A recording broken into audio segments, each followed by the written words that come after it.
Shalom Adonai.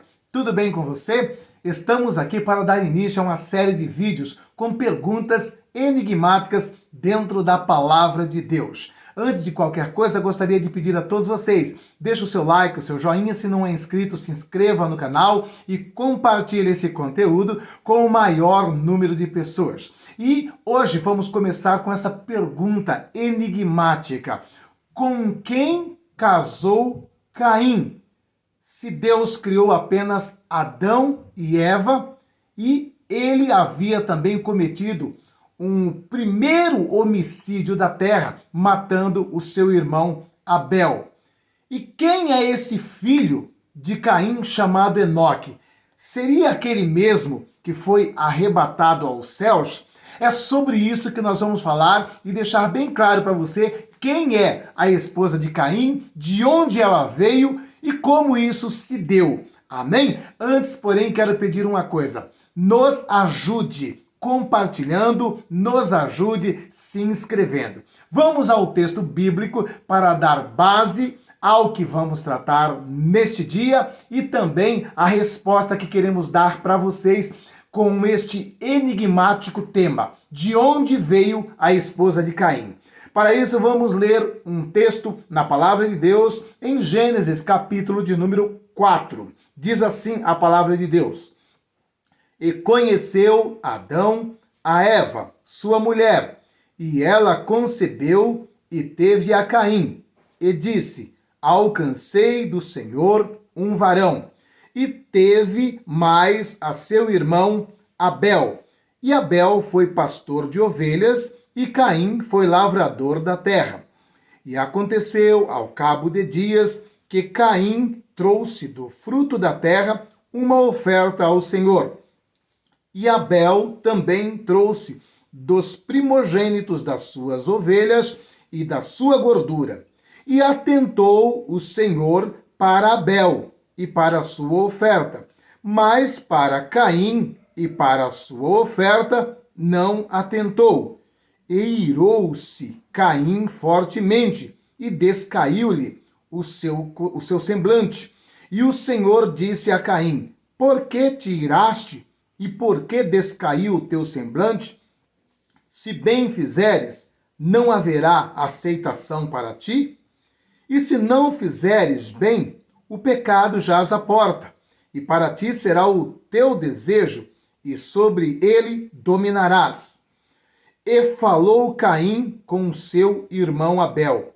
E sucedeu que, estando eles no campo, se levantou Caim contra seu irmão Abel e o matou. E disse o Senhor a Caim: Onde está Abel, teu irmão? E ele disse: Não sei, sou eu guardador do meu irmão? E disse Deus: Que fizeste? A voz do sangue do teu irmão clama a mim desde a terra. E agora maldito és tu desde a terra, que abriu a sua boca para receber a tua mão o sangue do teu irmão. Quando lavrares a terra, não te dará mais a sua força. Fugitivo e vagabundo serás na terra. Então disse Caim ao Senhor: É maior a minha maldade que a que possa ser perdoada? Eis que hoje me lançaste da face da terra, e da tua face me esconderei, e serei fugitivo e vagabundo na terra. E será que todo aquele que me achar me matará? O Senhor, porém, disse-lhe: Portanto, qualquer que matar a Caim 7 vezes será castigado. E pôs o Senhor um sinal em Caim, para que o não ferisse qualquer que o achasse. E saiu Caim de diante da face do Senhor, e habitou na terra de Nod, da banda do oriente do Éden. E conheceu Caim sua mulher, e ela concebeu, e teve a Enoque. E ele edificou uma cidade, e chamou o nome da cidade pelo nome do seu filho Enoque. Então aqui está a narrativa desse fatídico acontecimento logo no começo da humanidade. Aí vem a pergunta: com quem ele se casou? Primeiro aspecto que nós precisamos deixar bem claro é que nós, pela própria palavra de Deus, reconhecemos que Deus só criou Adão e Eva e deu-lhes a seguinte ordem: crescei e multiplicai sobre a face da terra. Posto isso, nós vamos perceber que no primeiro fruto e no segundo fruto de Eva foram 2 varões, Caim sendo o mais velho e Abel o mais moço, conforme acabamos de ver na leitura bíblica, tá? Passado dias, um que cuidava de ovelhas, criava gado, outro era agricultor, plantava e lavrava a terra. Passado dias, ambos levaram ao Senhor uma oferta, né? Abel levou do primogênito da cria de suas ovelhas e Abel levou do fruto da terra, o que ele havia colhido. E diz as Escrituras que atentou Deus para a oferta de Abel e não para a oferta de Caim. Aí já começa o primeiro questionamento: por que Deus não atentou para a oferta de Caim e sim para a oferta de Abel? Será que é porque Deus preferia mais uma ovelha do que o fruto da terra? Acreditamos que não está relacionado pelo aspecto de ser fruto da terra e pelo aspecto de ser a oferta de Abel uma ovelha.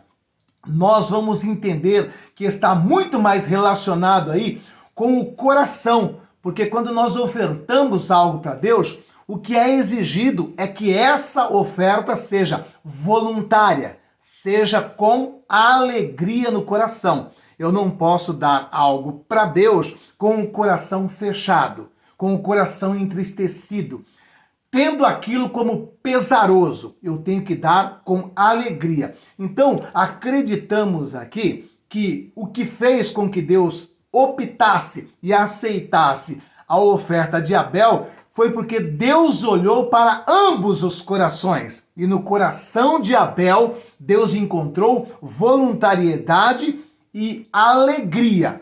Cremos que é única e exclusivamente por esse aspecto. E até os dias de hoje é dessa forma.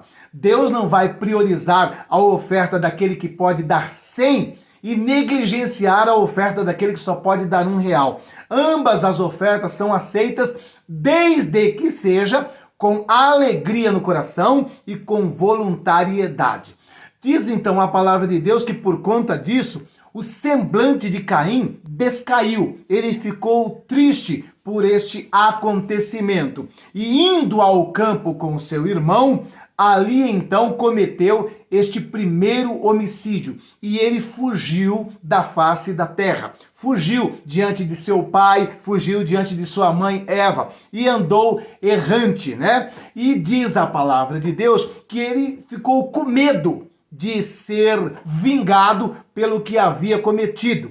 E Deus, por sua infinita misericórdia, disse para ele: eu vou colocar uma marca em você e ninguém vai te tocar, ninguém vai te ferir. Vamos ver aí, nesse ato, o fruto da misericórdia de Deus agindo na vida desse primeiro homicida. E ele então anda errante, né? Por essas terras distantes de onde estava seu pai e de onde estava sua mãe.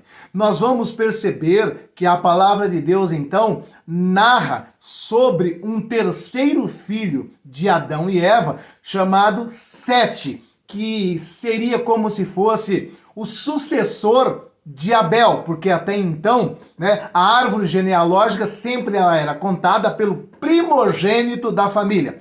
Então, havendo acontecido a morte de Abel e Caim estando errante como um criminoso na face da terra, a Sete ficou sendo tido como o primogênito para contar a linhagem a partir de Adão e Eva.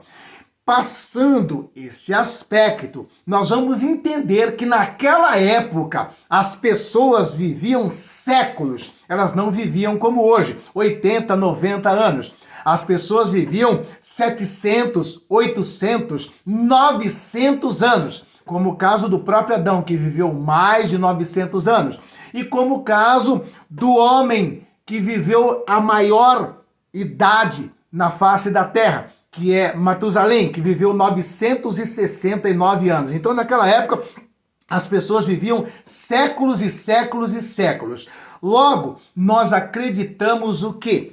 Que passou-se muitos anos, a Bíblia não vai narrar, né? Mas Adão e Eva teve outros filhos e teve outras filhas. E uma coisa que deve ficar bem claro aqui é que é óbvio que naquele momento em que a terra estava sendo multiplicada, proliferada, a multiplicação que Deus ordenou para Adão e Eva, é óbvio que as pessoas se casavam com as irmãs, ou os homens se casavam com as suas irmãs.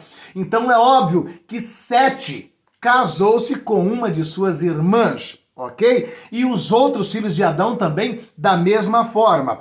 E passa-se um período em que a Bíblia não narra, mas com certeza a terra já havia, proliferado o número de pessoas. Então, o que nós entendemos é que, passado-se, sabe lá quanto tempo, 80, 90, 100 anos, Porque se os homens viviam até 800, 900 anos, um cara com 100 anos era um cara jovem, um cara com 150 anos era um cara jovem, tá? Então, a situação aí que fica clara para nós e evidente é que Caim casou-se com uma de suas irmãs, ou então com uma de suas sobrinhas. É óbvio, isso fica claro, isso fica evidente, que ou ele casou com uma de suas irmãs, ou casou com uma de suas sobrinhas, porque nesse período aí só havia essa forma de casamento entre irmãos para se haver a multiplicação, e isso perdura por um longo período. Nós vamos ver isso acontecendo também posteriormente, quando Deus estabelece o dilúvio. Quando Deus estabeleceu o dilúvio, entrou na arca apenas Noé, sua esposa, seus 3 filhos e suas 3 noras. Quando saem dali, fica óbvio, fica claro que os casamentos passou a ser entre primos ou entre irmãos, Porque só haviam os 3 irmãos, Sem, Cã e Jafé. E tudo se multiplicou a partir desses 3. Então, fica claro aí também que nesse período aí, o casamento se dava entre irmãos e entre primos, no caso aí. Posto isso, nós vamos ver também que o próprio Abraão era casado com Sara. E a Bíblia fala que Sara, ela era meia-irmã de Abraão, ou seja, ela era irmã ou por parte de pai ou por parte de mãe, Ela era meia-irmã de Abraão. Também nós vamos ver a situação de Isaac. Isaac também era casado com a sua prima. Então, até esse período aí, não havia uma restrição com respeito a esses tipos de casamento entre irmãos e irmãs, primos e primas. Isso nós vamos ver até esse instante. Porém, quando Deus levanta a nação de Israel e quando Deus concede ali para Moisés os 10 mandamentos, quando Deus, através do Espírito Santo, usa Moisés para escrever o que nós chamamos de Pentateuco, os 5 primeiros livros da Bíblia, Gênesis, Êxodo, Levíticos, Números e Deuteronômio, aí fica composto uma regra de leis, uma regra, um grupo de regras, um grupo de lei que Deus coloca, inclusive tratando com respeito ao casamento consanguíneo. É a partir de aí, então, que fica estabelecido que Deus proibiria o casamento consanguíneo, de irmão com irmã, de sobrinho com a tia e por aí vai. Estabeleceu-se a partir de Moisés. Mas antes de Moisés, nós vamos ver que era normal esses tipos de casamento. Nós vamos ver na questão de Adão, vamos ver na questão de Noé, vamos ver na questão de Abraão, vamos ver na questão de Isaac. Tudo isso só é mudado a partir de que Deus chama Moisés para ele escrever esses 5 livros e também lhe passa, inclusive, os 10 mandamentos. A partir daí, então, há essa normatização. Então, fica claro para mim e para você, dentro do contexto bíblico, que é óbvio, fica claro que Caim ou casou-se com uma irmã ou casou-se com uma sobrinha. Fica claro para mim e para você também que os netos de Noé ou se casaram com as próprias irmãs ou com primas. Fica registrado na Bíblia que Abraão se casou com a sua meia-irmã, Sara. Fica claro para mim e para você que na Bíblia Isaac casou com a sua prima Rebeca e que tudo isso só foi mudado a partir de Moisés, com um conjunto de regras, normas e leis descritas em especial no livro de Levíticos e Deuteronômio. Ali está registrado todas essas regras, onde passa a se estabelecer a proibição desse tipo de casamento. Mas até antes desse momento, desse período, era plenamente normal, porque se Deus mandou Adão e Eva crescer e se multiplicar, essa multiplicação só poderia se dar entre irmãos. Isso é uma questão óbvia e clara para todos nós. Amém? Espero ter esclarecido a sua dúvida. E agora eu gostaria de pedir a todos vocês que gostam de missões, que gostam de evangelizar, que gostam de falar de Jesus e que querem ver o evangelho sendo propagado por toda a terra, que me ajudem nesse projeto ali em Moçambique. Nós temos um projeto lindo, maravilhoso em Moçambique, onde nós trabalhamos com a obra de evangelismo com crianças. Lá em Moçambique é muito comum as pessoas comerem rato. É muito comum famílias caçarem esses ratos, mesmo que a gente vê aqui na cidade, aqui, para se alimentar. E nós decidimos fazer um trabalho fornecendo alimentação para as crianças. Dessa forma, evangelizamos as crianças e ganhamos seus pais para Jesus. E graças a esse nosso projeto ali em Moçambique, hoje, centenas de crianças já não comem mais ratos. Nós temos também ali crianças que até pouco tempo tomavam como café da manhã pão, água quente com açúcar. Hoje, graças à sua ajuda, à sua contribuição, nossas crianças tomam leite com chá ou um leite com café. Tá? É um negócio agora mais saudável. E graças à sua ajuda, à sua contribuição. E sempre nós colocamos um vídeo aqui do pastor Gabriel agradecendo a vocês que têm nos ajudado. Na descrição desse vídeo, no primeiro comentário fixado, tem os dados necessários para você ajudar nesse lindo projeto. Dê uma olhada nesse projeto lindo e maravilhoso aqui, ó. Graças a Pai, estou aqui hoje, dia 11 de novembro do ano 2023. Quem vos fala é o pastor Gabriel de Moçambique. Meus irmãos, estamos aqui com muitas crianças agora recebendo alimentação. E lá dentro da igreja ainda temos muitas crianças também. E estamos aqui servindo agora a refeição. Vejam aqui, é uma grande bênção. Lá dentro da igreja já temos muitas crianças prontas para se alimentarem. Meus irmãos, quero pedir a todos vocês que têm nos acompanhado a nos ajudarem na contribuição para a compra das telhas, para cobrirmos aqui a nossa igreja, porque não tem sido nada fácil. Temos esperado o sol baixar para conseguir aqui arrumar as crianças para se sentar para comerem. Por causa do sol não temos conseguido feito aqui o trabalho como deveria ser. Aí as crianças sentando nos cantos só para aproveitar aqui o sol, ou seja, a sombra, né? Então ore por nós aqui. Deus abençoe grandemente a todos vocês, em nome de Jesus.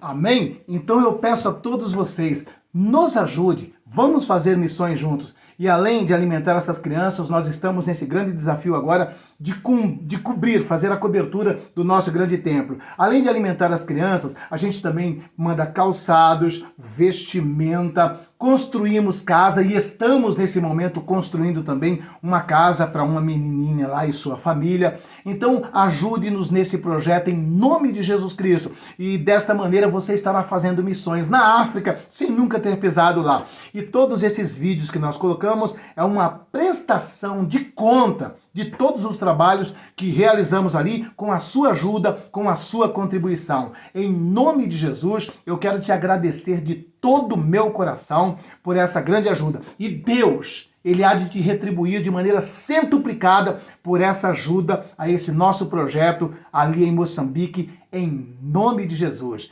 Fique com Deus, um beijo no teu coração, se inscreva, dê um like, um joinha e aqui no primeiro comentário fixado, na descrição do vídeo, todos os dados necessários para ajudar nesse grande projeto ali em Moçambique. Um beijo no teu coração.